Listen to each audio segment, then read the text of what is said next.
I love a good old slow morning because it's mornings like this where I get to reflect, sit still with my thoughts. Now, I don't know about you, my mind is really going over a mile a minute. There's so many thoughts in here, you just don't even know. And so there are times where I have to be intentional and slow myself down, go through my morning ritual, making this strong AF cup of coffee because it's the strongest cup of coffee ever. And it's mornings like this where I really reflect on my experience in what has really become my sanctuary, the kitchen. And now I talk a lot about this, and I told you guys just how transformative baking has been for me and how it's really helped to bring me up and out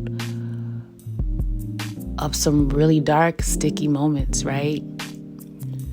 And what I've learned is I'm not alone. There are a lot of us who use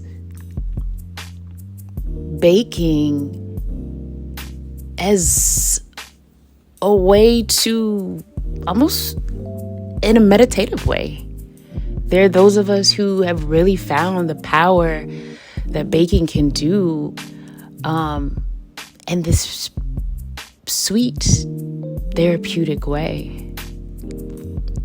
It can really calm the mind. It can slow down all those thoughts. And just be this supportive, positive coping tool, right? And so I was on a live yesterday, and somebody asked me, well, why did you create this workshop? I was telling them about how I just created this new workshop called Bake Through It, right? And I told them, and I'll tell you, that I created Bake Through It because I've lived those quiet days where you feel everything and nothing at the same time. Where grief doesn't knock, it just kind of sits with you, or even sits on you like a heavy blanket. Where talking doesn't help, but doing something small, something warm, can shift the whole day. Baking has really become my ritual. It has given me a way to feel those numb emotions that I've just let stack and sit.